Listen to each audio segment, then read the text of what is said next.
ನಟರಾಜ್ ಮತ್ತು ಅಪ್ಸರ ಒಂದ company pencil ಅಂತ ನಿಮಗೆ ಗೊತ್ತಿತ್ತಾ? ಅದು ಯಾವ ಕಂಪನಿ ಅಂತ ತಿಳ್ಕೊಳ್ಳೋಣ ಬರ್ರಿ. ಇಸ್ವಿ 1958 ಟೈಮಲ್ಲಿ ಹೆಚ್ಚು ಪೆನ್ಸಿಲ್ ದುಬಾರಿ ಆಗಿದ್ದು ಮತ್ತು ಹೊರಗಿನ ದೇಶದಿಂದ ತರ್ತಿದ್ರು. ಅದೇ ಸಮಯಕ್ಕೆ ಗುಜರಾತ್ನ 3 ಜನ ಗೆಳೆಯರ ಈ ಪ್ರಾಬ್ಲಮ್ನ ಸಾಲ್ವ್ ಮಾಡೋಕೆ ಡಿಸೈಡ್ ಮಾಡಿದ್ರ. ಇವರ ಪ್ಲ್ಯಾನ್ ಮಾಡುವಾಗ ಈ ಪೆನ್ಸಿಲ್ ಕಡಿಮೆ ಬೆಲೆ, ಇಂಡಿಯನ್ ಬ್ರ್ಯಾಂಡ್ ಮತ್ತು ಗುಡ್ ಕ್ವಾಲಿಟಿ ಇರಬೇಕಂತ ಡಿಸೈಡ್ ಮಾಡಿದ್ರು. ಸ್ಟಾರ್ಟ್ ಆಗಿದ್ದು ನಟರಾಜಿಂದ.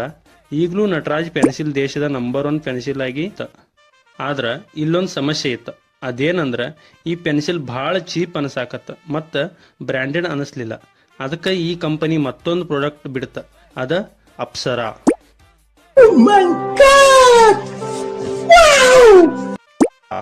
ಈ ಪೆನ್ಸಿಲ್ ತಂತ್ರಜ್ಞಾನದ ವಿನ್ಯಾಸ, ನಯವಾದ ಬರವಣಿಗೆ, ಟ್ಯಾಗ್ಲೈನ್ ಮತ್ತು ಎಕ್ಸ್ಟ್ರಾ ಡಾರ್ಕ್ ಮಾರ್ಕ್ಸ್ ಇದು ಎಲ್ಲರ ಫೇವರೇಟ್ ಪೆನ್ಸಿಲ್ ಆಗಿ ಹೊರಹೊಮ್ಮತ. ಇದೊಂದು ಹಿಂದೂಸ್ತಾನ್ ಪೆನ್ಸಿಲ್ ಕಂಪನಿಯ ಚಿಕ್ಕ ಪರಿಚಯ. ಇಂತಹದೇ ವಿಡಿಯೋಗಾಗಿ ಫಾಲೋ ಮಾಡ್ಕೊಳ್ರಿಪ್ಪ. ಮತ್ತೆ ಭೇಟಿಯಾಗೋಣ. ನಮಸ್ಕಾರ.